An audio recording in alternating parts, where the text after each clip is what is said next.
The law arrives. Daniel Cross woke up to the sound of his phone screaming. Not ringing, screaming.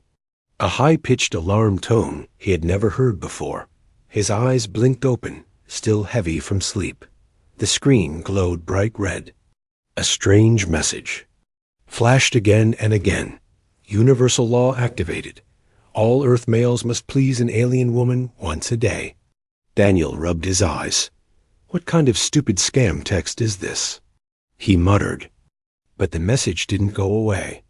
Outside, something strange was happening. Cars had stopped. People were standing in the streets, staring at the sky. Daniel stumbled to the window dot above the city. Huge silver shapes floated in the clouds.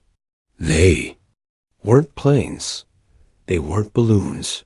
They were ships. The shapes split open like giant flowers, revealing glowing billboards in the sky. The same message appeared in every language known to man. The law of daily joy. Every Earthman must please an alien woman once a day. Failure will have consequences. Daniel's heart thumped. This is real? The news exploded. Every TV channel, every radio station, every phone notification. It was the same thing. No ads, no sports, no politics. Only the law. Reporters shouted over each other. We are now receiving confirmation. These are alien vessels. They claim this is not an invasion, but a cultural program. The exact meaning of please is still. The feed cut to a live broadcast from one of the alien ships. A tall, elegant alien woman stood. Before the camera, her skin shimmered like silver liquid. Her eyes swirled with tiny stars. Her voice was soft, but carried like thunder. Greetings, Earth. We are the Lorethi. We believe joy is the greatest treasure in the galaxy. Your planet has been chosen for the law of daily joy. Every male of your species must give joy to at least one Lorethi woman each day. Joy must be genuine. Forced smiles or fake acts will fail. Fail 3 days in a row, and you will be removed. She paused, letting the last word hang heavy in the air. Remove. No one asked what that meant. Everyone could guess. By mid-morning, the streets were chaos. Some men were laughing nervously, saying it sounded easy. Just tell a joke. Give a flower. Done. Others were pale and shaking. Some cried. And then they arrived. Not the huge ships, but smaller craft-sleek silver pods that floated down. Like raindrops. They opened in markets, parks, subway stations. From each pod stepped Lorethi women, tall, graceful, with eyes that seemed to see everything about you. They began walking through the crowds, scanning faces as if searching. Daniel froze when one stepped onto his subway car. The air around her felt heavy. People stopped talking. Some tried to smile. Others stammered greetings. She didn't respond. Finally, she spoke, not loud, but everyone heard. Who here will give me joy today? Silence. The first man tried, a slick-looking businessman who told a joke about Martians and cows. She stared at him with no expression, then turned away. The second man pulled a box of chocolates from his briefcase. She looked at it, then at him, and said simply, "This is not joy." A third man began dancing awkwardly in the aisle. She watched for 5 seconds, then stepped back as if he had offended her. Daniel's hands were sweaty. He wasn't charming. He wasn't funny. He had no plan. But then she turned to him. "You," she said. Daniel's mouth went dry. "Me?" "Yes. Please me." Every eye in the train was on him. He had no flowers, no chocolates, no clever jokes. His brain screamed, "Say something." I can't promise you'll like it," he said, "but I'll try." She tilted her head, curious. He took a breath. "You know, today I thought my biggest problem was that I'm late for work. But now I'm on a train with a beautiful space lady, and the whole planet's in panic. So, thanks for making my morning interesting." For a second, she just looked at him. Then she laughed out. It was a strange sound, like wind chimes in a storm. But it was warm, genuine. You are. Honest, she said. Honesty is rare. Today, you have given me joy. The subway exhaled like one giant breath. People whispered, some smiling, some shaking their heads. Daniel sat down, his heart still pounding. The alien woman stepped off at the next stop. Before the doors closed, she turned to him. Do not fail tomorrow. The doors slid shut.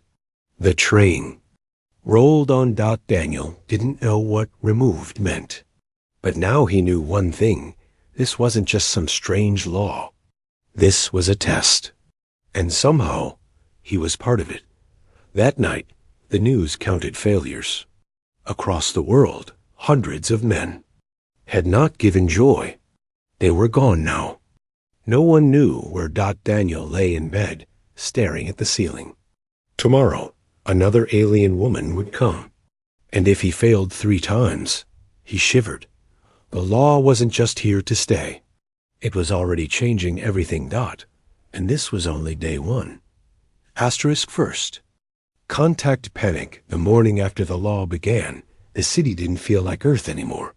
The air was too quiet. No music from cafes, no shouting street vendors, no honking cars. Just the distant hum of alien ships in the sky, a low, steady vibration. That made people's teeth ache. Daniel stepped out of his apartment and stopped. On every street corner stood tall silver pillars that hadn't been there yesterday. They pulsed with a slow heartbeat of light. People whispered that they were watchers, recording who gave joy and who failed. The alien patrols had arrived. Not giant war machines, nothing so loud. Instead, they walked the streets in pairs. The Rethi women graceful and terrifying, their starry eyes scanning every face. Behind them floated small silver orbs that whirred softly like mechanical bees. When the orbs stopped in front of a man, the women would follow. Everyone had already seen what came next. A crowd had gathered outside a bakery.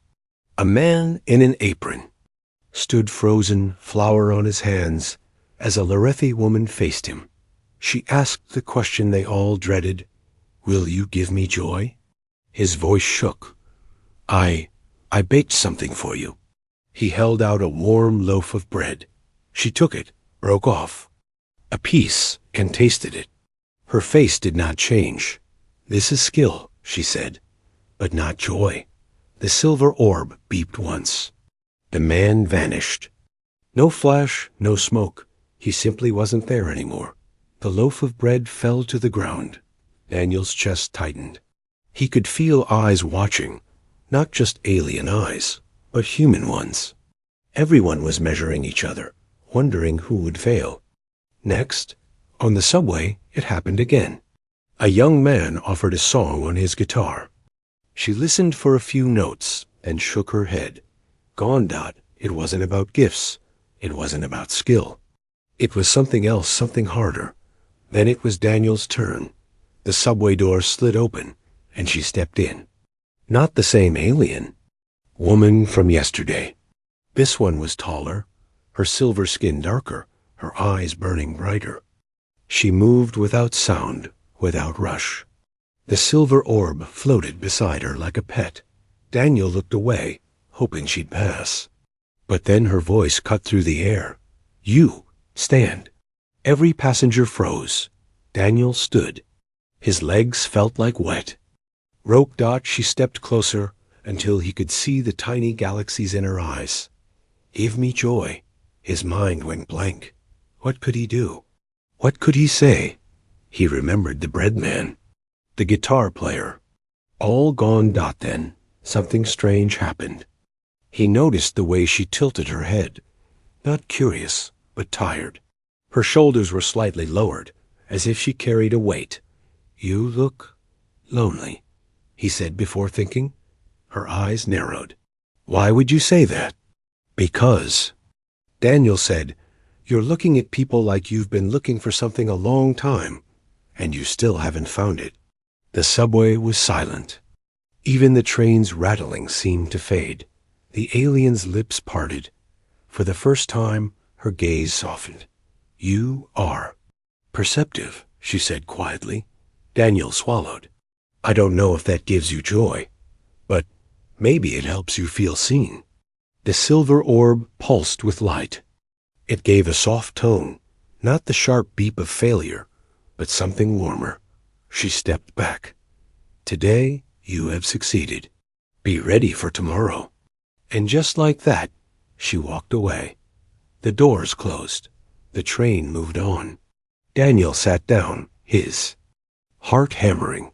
He didn't know if he had been lucky, smart, or just desperate. But he was starting to see a pattern. The Lorethi didn't want tricks or gifts. They wanted something deeper. He wasn't sure what it meant, but he knew one thing: most people were going to fail. And soon. That night, the failure count doubled. People whispered about where the vanished were taken. Some said prison ships. Some said other planets. Others claimed they were erased, completely wiped from existence, like they had never lived. The ships hummed louder in the sky. The silver pillars glowed brighter. And every man went to bed knowing tomorrow another alien woman would ask that question, and no one could be sure they'd still be here after the answer. Asterisk. Daniel's first attempt by the third day of the law. The city no longer woke up to the sound of alarm clocks. It woke up to the sound of the tall silver pillars, pulsing in sync-deep, rhythmic thuds, like the heartbeat of a giant. Every pulse meant the watchers were active. Every pulse meant someone, somewhere, was about to be tested. Daniel had survived 2 days, but survival wasn't safety. Rumors were spreading fast. The Lorethi are getting stricter. They've started public trials. Fail once in front of the crowd, and you vanish instantly. That morning, Daniel stepped out for groceries. He didn't make it past the corner. A shadow swept over the street. People looked up. A Lorethi patrol ship hovered low, no bigger than a bus, but covered in glowing runes. Its sides split open like a giant mouth, and a voice deep, calm, inhuman spoke through every phone, speaker, and radio in the area. "Citizen Daniel Cross, you will now be tested." Every head turned. The silver orbs appeared first, humming like angry bees. Then came her. She was nothing like the others Daniel had seen. She wore black, not silver, her skin the color of dark steel, her eyes swirling faster than any he'd seen before. And she wasn't alone. 2 smaller aliens flanked her, each carrying a long, curved staff that buzzed with blue light. Without a word, they herded Daniel toward the plaza. The plaza was already full. Men, women, children, everyone pushed close, watching. A huge holographic screen floated above, projecting Daniel's face for the entire crowd to see. He looked pale, nervous. Somewhere in the front row, a man whispered, "That's the guy who made the patrol woman laugh on day 1. The black-clad alien raised her voice so all could hear. "The law of daily joy is not a game. Today, we see if your earlier success was skill or chance." The silver orb floated between them, scanning Daniel from head to toe. It beeped twice. The test had begun. Daniel's mind raced. No flowers, no food, no jokes. That much he'd learned. The Lorethi wanted something real. But this was different. This wasn't a casual encounter. This was a performance in front of hundreds. The alien stepped closer. "Give me joy," she said. Her voice had no warmth. It was the sound of a judge passing sentence. Daniel swallowed. "I don't even know you." "Learn me," she said simply. The crowd shifted. Someone in the back whispered, "He's stalling." Another muttered, "He's done for." Daniel took a slow breath. He looked past her cold expression, searching for the same small human things he'd seen in the others. The tired tilt of a head, the restless eyes. But she gave him nothing. Then He noticed her hands. Perfect, elegant, but holding the staff a little too tightly, as if bracing for something. "You're afraid," Daniel said quietly. Her eyes narrowed instantly. "Explain." "You're afraid you can't feel joy anymore," Daniel said. His voice was steady now. "You've tested so many men, heard so many empty words, that you think nothing can reach you?" The plaza went dead silent. Even the hum of the ships above seemed to fade. The alien stared at him for a long moment. Then, slowly, her grip on the staff loosened. "You dare presume to know me?" she asked. "I don't know you," Daniel said, "but I know what it's like to stop believing people can surprise you. And I know that's the fastest way to forget what joy feels like." Something strange happened then. Her eyes stopped swirling so fast. The faintest curve touched her lips. It wasn't a full smile, but it was enough.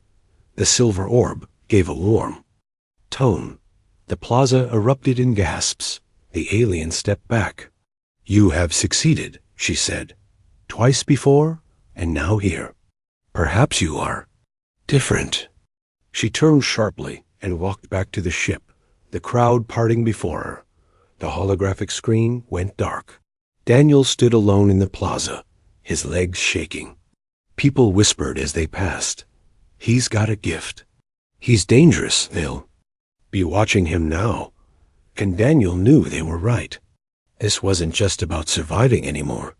He had just marked himself as something the Lorethi noticed, and that meant the next test would be worse. The underground resistance, the plaza. Test had made Daniel a name. Not a famous name, but a whispered one. The kind people muttered when they thought no one was listening. The next day, strangers looked at him too long, some with awe, some with suspicion. And then someone followed him. It started as a shadow on the street behind him. Every time he turned, the figure melted into the crowd. At first, Daniel thought, it was just nerves.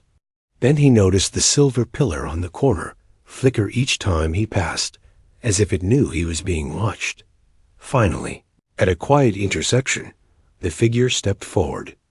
A woman-human wearing a long coat and a visor that hid her eyes. "You're Daniel Cross," she said. Daniel froze. "Who's asking?" "A friend," she said, though her voice was sharp. "Walk with me. Keep your head forward. Don't look at the drones." Daniel glanced up. There were 3 silver orbs drifting above the street. Not the usual soft hum, they buzzed with a low, angry frequency. "They're watching me?" he asked. "They're watching everything," she replied. "But you're special now. You've passed 3 tests. The Lorethi don't like patterns. They can't control." Daniel swallowed. "So what do you want from me?" She gave a thin smile. "To offer you a choice. Keep playing their game or join people who are trying to break it." They slipped into a narrow alley between 2 abandoned shops. The walls were sprayed with strange symbols, half graffiti, half code. She tapped a hidden panel in the wall, and a door slid open, revealing a stairwell that dropped into darkness. Daniel hesitated. "If I go in there, I'm trusting you?" "Already in it," she said. "The moment you made her smile yesterday, you became a piece on the board. Come meet the others before the board flips over and crushes you." The stairwell led to a large underground room lit only by red lamps. A dozen people stood around a table, their faces half hidden by masks. Some were men, some women. All looked tired, all looked sharp. One of them, a tall man with scars across his neck, spoke first. "This is the one from the plaza?" "Yes," the woman in the visor replied. The man studied Daniel. "We've been tracking the law since day 1. It's not about joy, it's about control. The Lorethi want to see if we're capable of giving joy without being ordered to. If we fail the test, we lose the right to decide for ourselves." Daniel frowned. "So it's a psychological leash?" "Exactly," the man said. And here's the twist. If you pass too often, they start testing you harder. They push until you fail. And when you fail, they make an example of you publicly. Another voice spoke from the corner. A young woman leaned forward, her mask pulled up enough to show her mouth. You've got something they're interested in. You notice things about them others miss. That means you can last longer. But it also means they'll never leave me alone, Daniel finished. She nodded.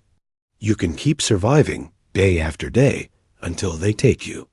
Or you can help us find the cracks in their law before they break us completely. Before Daniel could respond, the lights in the room flickered. The red lamps dimmed. Everyone went still. The scarred man swore under his breath. They've found us. Above, in the streets, the hum of the watchers grew louder. The floor trembled as something heavy landed above the alley. Daniel's pulse spiked. What's happening? The visor woman grabbed his arm. They're sweeping the sector. The only way out is through the tunnels. You with us or not? Daniel looked at the faces around him. All strangers, all desperate, all already on the Lorethi's list. The sound of the silver orbs grew sharper hungry. Yeah, he said, forcing the word out. I'm with you. The scarred man pulled a lever. A hidden wall opened, revealing a narrow tunnel disappearing into darkness. Then run, he said, and don't look back. As Daniel plunged into the tunnel with the others, the ground shook behind them. Somewhere above, he heard the cold, melodic voice of a Lorethi enforcer. Citizen Daniel Cross, your next test begins now. Asterisk the high-rank alien. The tunnels smelled of rust and damp stone. Daniel's footsteps echoed as he ran with the resistance. Members, the red emergency lights flashing behind them like a heartbeat in panic. Somewhere above, alien patrols swept the streets. But down here was worse. They're in the tunnels, the visor woman hissed, her voice tight. They never come this deep. If she's here, it's not a sweep. It's a hunt. The air changed. It became heavier, colder. The resistance members stopped running, pressing themselves to the wall.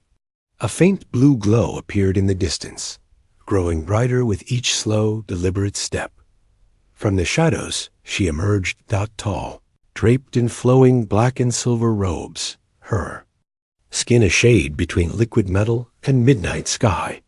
Her eyes didn't swirl like the others, hers burned with a steady, dangerous light. The visor woman whispered, That's Veyra, High Arbitrator of the law. No one survives her tests twice. The high-ranking alien stopped in the center of the tunnel, the silver orb beside her hovering silently. Its glow reflected off the wet walls like ripples on water dot. Her voice was soft, but filled the entire space. Daniel Cross stepped forward. The others stepped back instantly. Daniel felt their eyes on him, but no one moved to help. He stepped forward, every muscle tight. Veyra studied him for a long moment. You have passed too many times, she said. The others tell me you see truths. We will test that. She tilted her head slightly. Give me joy. But understand this time, I will not stand still. She moved past him, deeper into the tunnels. The orb followed her like a ghost. The visor woman whispered urgently, She's playing the moving trial. You have to follow her. The tunnel narrowed, then split into 3 paths. Veyra's robes disappeared into the middle one. He followed, the air growing colder. His footsteps splashed in shallow water. The blue light from her orb flickered around corners, always just ahead, never close enough to see her face. Then her voice floated back to him, smooth as silk and sharp as glass. Do you think joy is a gift or a weapon? Daniel's breath caught. It can be both, he said. Her footsteps stopped. Explain. Joy can connect people, Daniel said, but it can also control them, make them trust you. Make them obey. The orb's light brightened for a second, then dimmed again. She moved faster now. Daniel jogged to keep up. The tunnel opened into a wide chamber with dripping pipes and crumbling walls. Veyra stood in the center, her back to him. Then tell me, Daniel Cross, what do you think the law is for? Daniel hesitated. The wrong answer here wasn't just failure, it was vanishing. I think, he began slowly, it's to see if we'll give joy even when it's dangerous. To see if we'll keep trying, even if we know we might lose. Veyra turned to face him at last. Her eyes bored into his, unblinking. Then, without warning, she stepped forward and placed a hand on his chest. The touch was ice and fire at once. Memories flashed in his mind. His first test on the subway, the plaza crowd, the underground meeting. He felt her searching through. His thoughts like a thief rifling through drawers. Finally, she stepped back. Interesting, she said softly. You are not lying. You may go for now. The orb pulsed warmly. Daniel let out a breath he didn't know he was holding. But before he could move, Veyra leaned closer. The next time we meet, Daniel Cross, there will be no for now, and you will have to choose whether your joy saves you or destroys someone else. She turned and walked into the shadows. Within seconds, the blue glow vanished completely. When Daniel returned to the resistance, their faces were pale. The visor woman stared at him. You're still here, she said, almost disbelieving. No. One comes back from her moving trial. Daniel didn't answer, because deep down, he knew she hadn't let him win. She had marked him. And when the High Arbitrator marked someone, it was only a matter of time before the final test came. The twist 2 days after the tunnel trial with Veyra, the Resistance hideout was quieter than usual. Too quiet. Daniel had grown used to the low hum of whispered plans, the clicking of makeshift comm devices, the occasional hiss of a welding torch. But that morning, there was nothing. Just the sound of the silver pillar outside the alley, pulsing. Waiting. The visor woman entered the room, her face unreadable. She tossed a small metal disc onto the table. They know, she said. Daniel picked it up. The disc was warm in his hand, and tiny alien runes flickered across its surface. They know what? He asked. That you're the target, she said. Not the planet, not the men, just you. The words sank into him like ice water. What are you talking about? This whole thing is about testing humanity. She shook her head. That's the cover story. The law is real, but the High Arbitrator has modified it for Earth. The real trial is you. The rest of us are distractions. The scarred man slammed a fist on the table. We intercepted an alien data burst last night. Your name was in the core command file. Over and over. Every change to the law, every exception to the rules, was written with you in mind. Daniel's stomach twisted. Why me? The visor woman hesitated, then tapped a key on the console. A hologram shimmered to life. Veyra's face, magnified, her voice low and deliberate. Daniel Cross is uniquely capable of perceiving emotional truths without manipulation. This skill is both dangerous and necessary. If cultivated, it could change the balance between our species. If broken, humanity will bend. Daniel stared at the image. She's not testing if I can give joy. She's testing if I can be bent. The young woman from the tunnels leaned forward. They've run this law on other worlds. Usually, they find one person, someone who can see them, someone who can understand them. If that person fails, the rest of the world follows. If that person submits, the rest of the world doesn't even realize they've lost. Before Daniel could respond, the hideout lights cut out. The air filled with the deep hum of alien engines. A low vibration rippled through the floor, and the silver pillar outside flared so bright it painted the walls white. The visor woman's voice was sharp. They're here for you. Daniel turned toward the exit, but the tunnel wall at the far end split open like paper. A sleek silver pod pushed through, its door sliding wide. Veyra stepped out. The resistance members drew weapons, makeshift rifles, MB grenades, but Veyra ignored them. Her eyes locked on Daniel, as if no one else existed. "Daniel Cross," she said, her voice calm and terrifying. "The final phase begins. You will come with me." The scarred man moved to block her. "Over my dead?" A single glance from Veyra froze him mid-step. His body shimmered and vanished. The room went silent. Daniel felt the heat of every gaze on him. The resistance wanted him to run. Every instinct told him to.